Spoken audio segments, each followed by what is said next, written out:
We're getting married. No need for you anymore, old lady.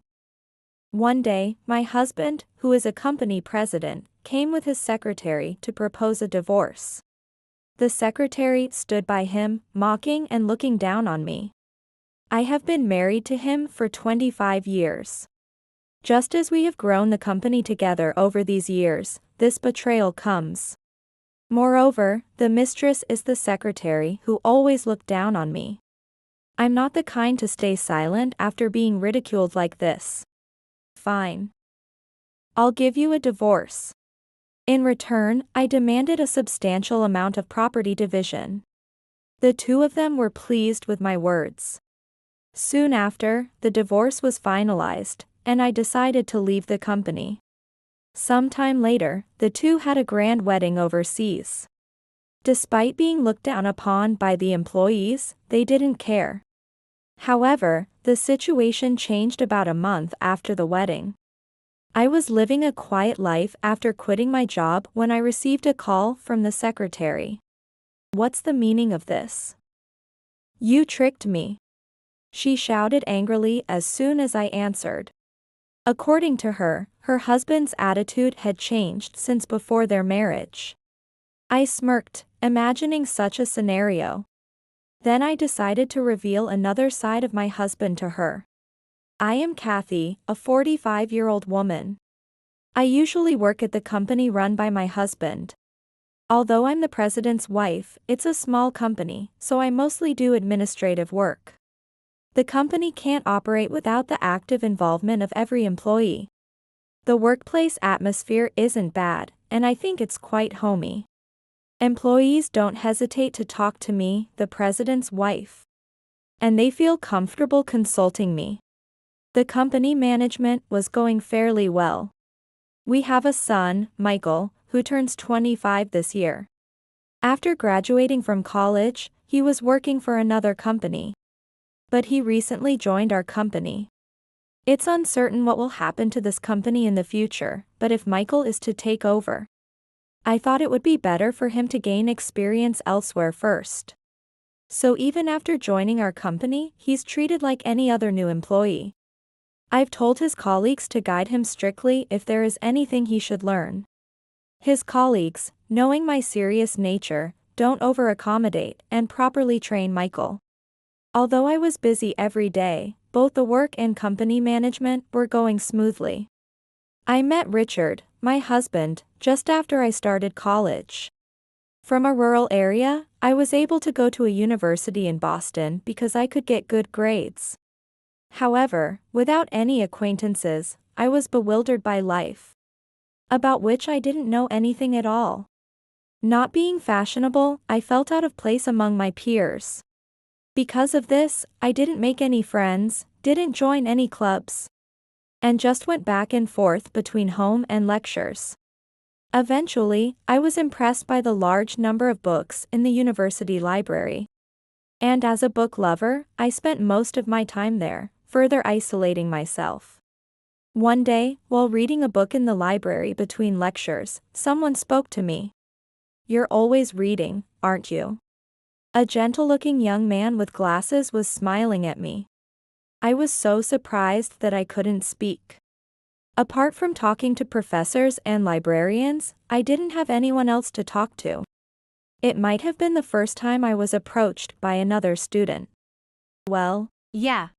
I like books. He asked if he could sit next to me, and he did that.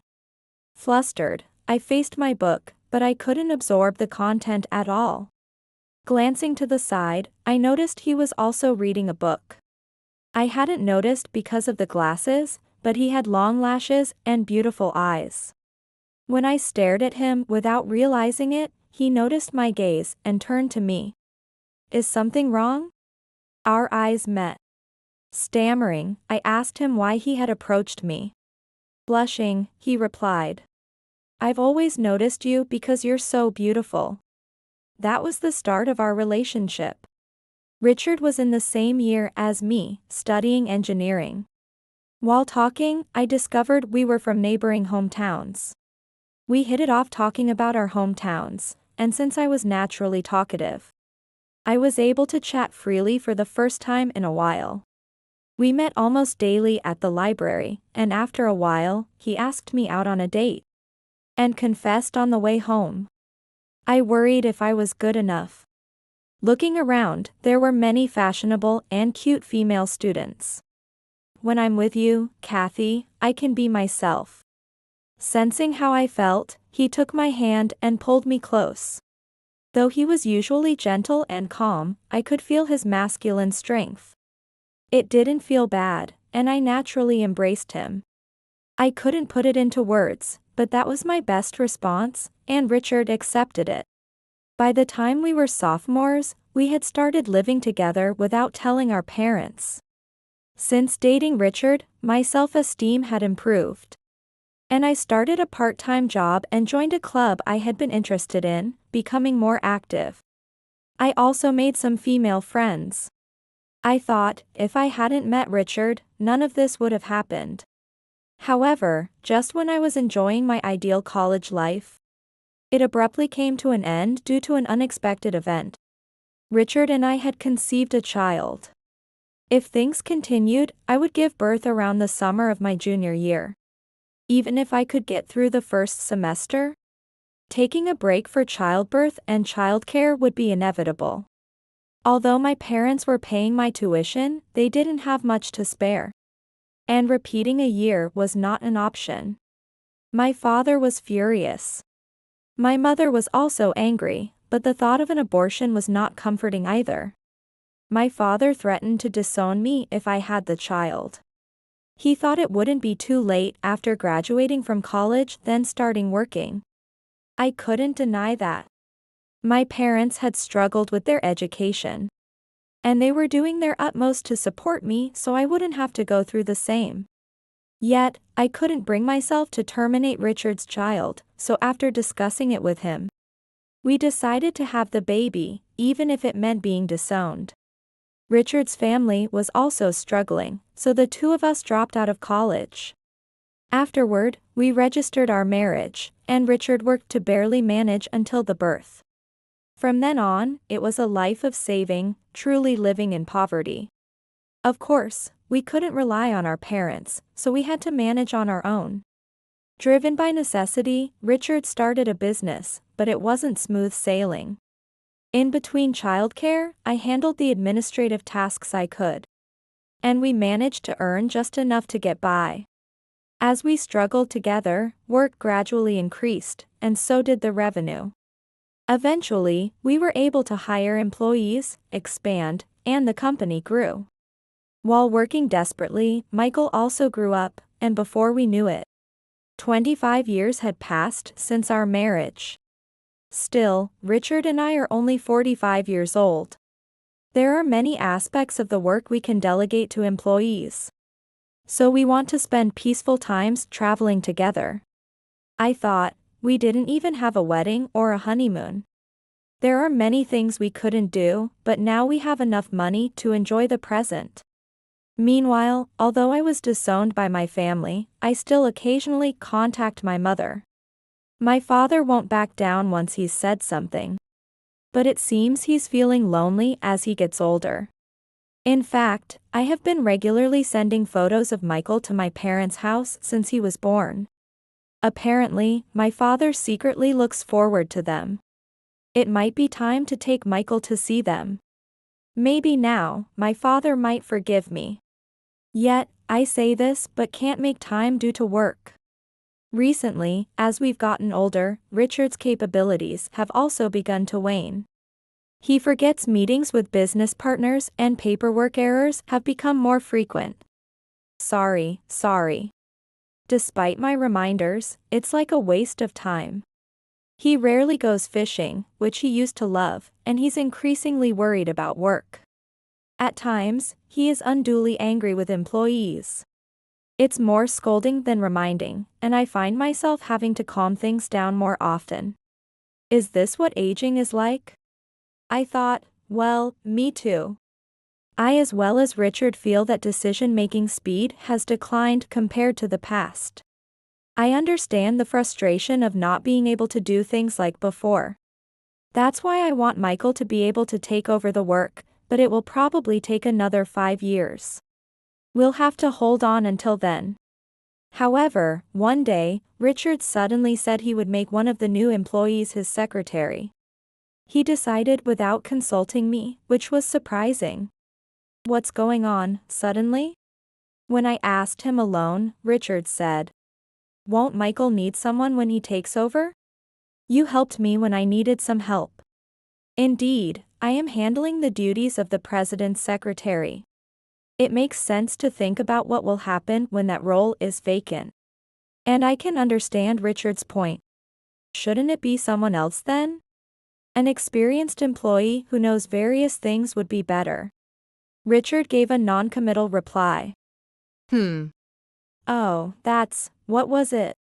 I thought, what's going on? Well, it's that. It would be better to have someone who can work for a long time learn it. She's also knowledgeable about computer operations. I was skeptical, but I agreed with my husband's response. Indeed, the new employee Richard was pushing, Stacy, is proficient in computers and was hired to promote digital transformation of our work. It makes sense for her to support Michael. But that girl. However, there is one thing I don't like. It's Stacy's attitude. She acts nice in front of my husband and other employees, but is arrogant in front of me. I don't understand why she treats me this way. Maybe it's because I lack knowledge in IT, and sometimes my questions during work are off the mark.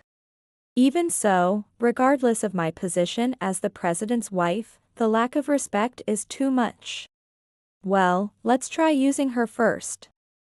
If it doesn't work, we can always change her placement. Perhaps due to my persistence, Richard started to show irritation. I thought, maybe it's unseemly to say more. Indeed, we should try her out first. Agreeing with Richard's opinion seemed to refresh his mood, and he smiled. Then Stacy was appointed as the president's secretary. Her performance wasn't bad, and she managed to organize operations that had been inefficient. Some employees struggled to keep up with the digital transformation. But Stacy created manuals, and the experienced employees did their best despite difficulties. I thought, though her attitude is problematic, if this improves our company's operational efficiency, it might be okay. I recognized Stacy's work, but her attitude still bothered me. As I am unfamiliar with IT-related matters, whenever I ask questions or confirm something, she often responds with a snide remark. I wish you'd learn this quicker. Her blatant attitude was irritating. However, I couldn't afford to become emotional because of my position. After all, she is kind to other employees when teaching them. She must also be under various pressures in her role. Her attitude towards me might be a sign that she can show her true self. I tried to interpret it as positively as possible. Yet, Stacy's attitude escalated. She made sarcastic remarks in front of other employees and excluded me from manuals and explanations. What's this about? When I confronted her about going too far, she said, "You know, just because you're the president's wife doesn't mean you can act that way." It's power harassment, and the other new employees are also put off. Looking around, I saw the gazes of the employees directed at us. Some were whispering to each other. I was taken aback by the atmosphere in the workplace, which I had never felt before. I see. Sorry, Stacy. As you can see, I'm not very good at this. Could you teach me? Only then did she seem satisfied and came forward to explain with a smug look. Can't help it, huh? Just because you're the president's wife doesn't mean you can be careless. I thought, what is this? The frustration and the strange atmosphere in what used to be a homely workplace are bewildering. I never acted haughty just because I was the president's wife. Rather, I'm confident because I worked as part of the team with everyone. But it's true that the culture of the younger generation is different.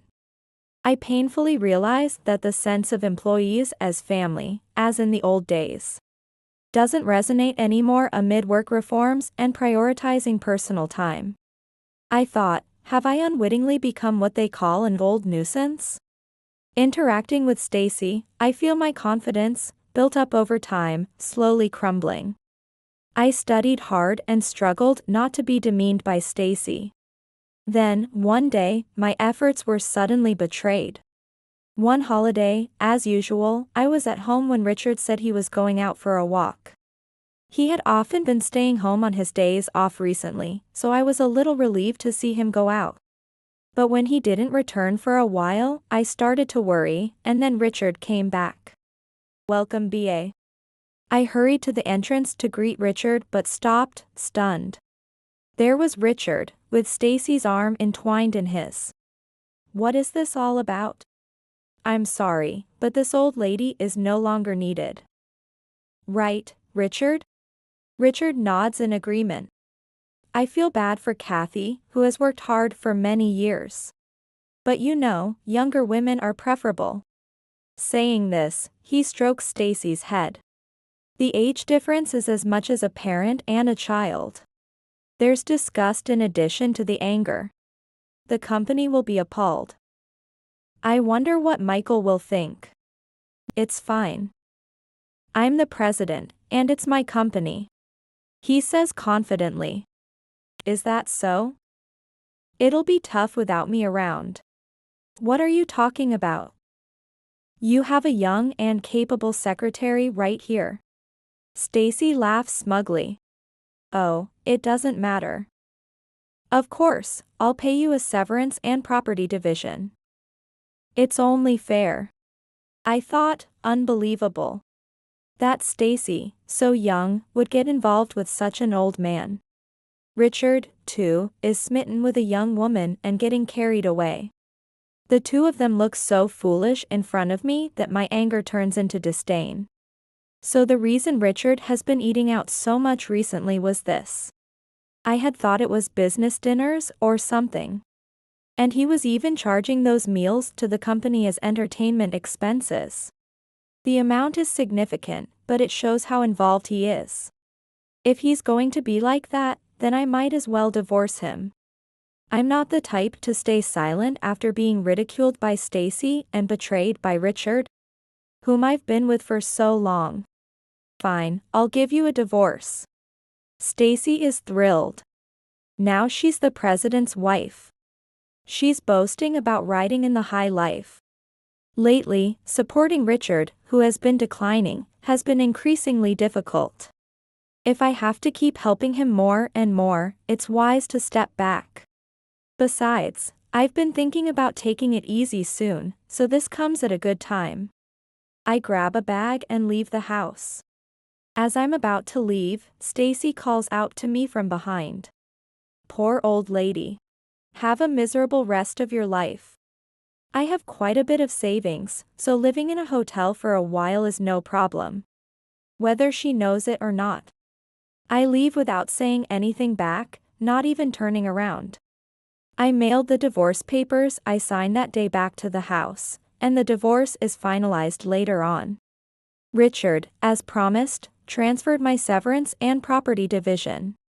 I decided to use that money to travel around the US. I have absolutely no regrets. I later hear from Michael what happened next. Afterward, the two had a lavish wedding ceremony overseas. Naturally, both Michael and the employees were taken aback. And it seems no one attended the reception, but Stacy was quite pleased. I thought, I wish you all the happiness, Stacy. Now I am traveling on the Amtrak.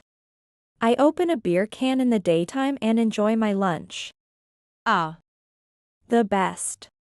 The beer tastes amazing while looking at the beautiful scenery. A month later, Stacy suddenly contacted me. After touring Oregon and Nevada, I was enjoying scuba diving and barbecuing in California.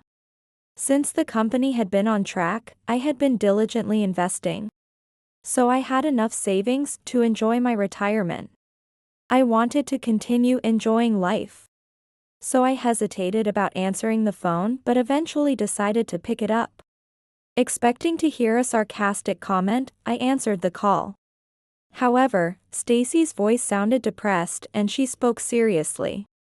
Lately, Richard has been very irritable and seems like a completely different person. She asked if this was his original personality. Hearing this, I laughed. Then, I decided to share a secret about my husband. Didn't you know? Richard has early onset Alzheimer's. Yes, Richard suffers from early onset Alzheimer's disease, the most common type of dementia. Usually, it develops in older age and progresses slowly. However, there are rare cases where even younger individuals can develop Alzheimer's disease. I don't know the exact time it started. But he was diagnosed a year ago when his forgetfulness became noticeable. At the time of discovery, I was shocked and confused. It was just as we were planning to spend more time together. Richard was the most shocked and started crying when he got home. Sorry, Kathy. I've caused you nothing but trouble. Watching him in his agitated state was unbearable. The thought of forgetting you scares me to death. That night, we cried a lot together. It's okay, I'm fine. There's also the company to think about. Let's make sure we do what we can. Becoming weak from the illness is inevitable. But we have nearly 100 employees, and their livelihoods depend on us. We can't just abandon that. Reminded of this, Richard snapped back to his senses, showing a dependable face befitting a president. The progression of his disease had been gradual, and I had been supporting him. So the business was still running somewhat smoothly. To avoid chaos within the company, we kept this fact from everyone except a few experienced employees. And employing Michael in our company was also one of the hidden reasons. Ideally, I would have liked him to gain experience at another company for about 10 years as a form of training. Michael himself felt that being coddled by family would be detrimental. But with Richard's dementia, we no longer had that time. Up until now, we managed, but now it seems his personality is starting to change as well. The serious and kind Richard engaging in an affair is unbelievable. Likely, his judgment was impaired and Stacy took advantage of that. After years of hardship together, his illness nearly broke my heart. But we have a bond from overcoming challenges together. That's why I was prepared to stick with him through difficult times until Stacy took him from me. Despite Richard's illness, the feeling of betrayal was strong, and I left everything to Stacy. Having been Richard's right hand in the business, I made many management decisions. Now, as the disease progresses, Stacy will have to handle it. But she's inexperienced as a secretary and lacks the knowledge to make management decisions. But you're married, so you need to overcome this together. Shocked by this, Stacy became silent on the phone. When I reluctantly tried to speak to her, she suddenly started to scream. You tricked me, you old witch. What am I supposed to do now? After that, she just kept yelling no matter what I said, so I hung up the phone. I then blocked her number. Well, maybe I'll go diving again. Later, I heard through Michael about the developments. As his condition worsened, Richard no longer had the judgment to continue as president and had to resign. He retired, and Stacy took on his care. Stacy had resigned shortly after their marriage and had no income. Richard's assets were tied up in the business, and there wasn't much cash. Due to the property division I was paid, savings were minimal. Unaware of this, Stacy had been counting on more and ended up having a breakdown. She reluctantly started working part-time to make ends meet. She begged to be rehired, but knowing her past actions, the board unhesitatingly rejected her. Richard's dementia continued to progress, with wandering, eating inappropriate objects, and unhygienic behavior becoming more frequent. His personality changed drastically, and the gentle Richard the first knew was gone.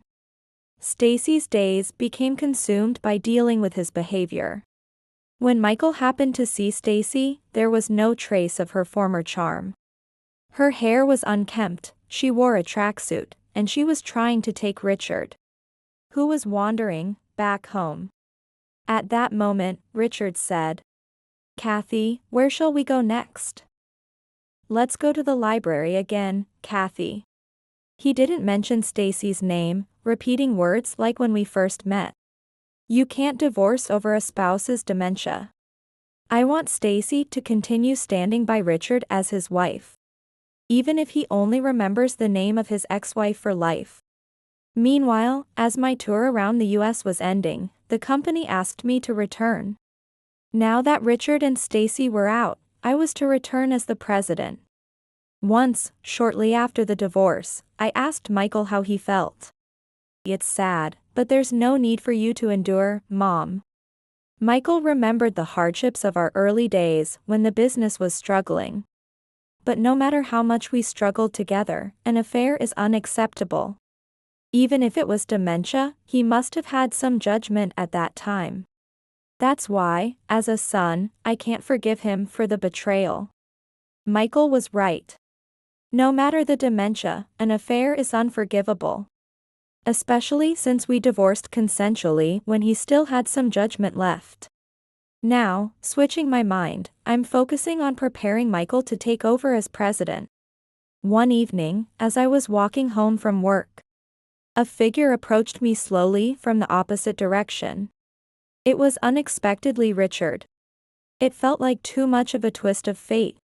Confused by his sudden appearance, he walked straight towards me and we met face to face. His appearance had changed drastically, wearing worn-out clothes and disheveled hair. He looked significantly aged. "You are a beautiful woman." "Oh, I'm sorry, that was sudden." Upon meeting, Richard spoke to me. But it seemed he didn't remember who I was, using a formal tone. I thought, he's completely forgotten me. "But you really are beautiful. You look a lot like my wife." Tears nearly came to my eyes at his words.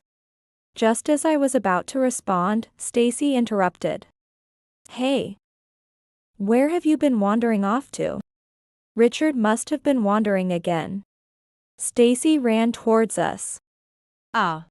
Sorry. My secretary is calling me." Saying this, he turned towards Stacy. But in the moment he turned, he quietly said, "I wish I could see Kathy."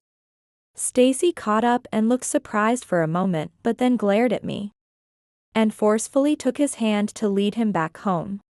I couldn't say anything and just watched them leave. "Goodbye, Richard."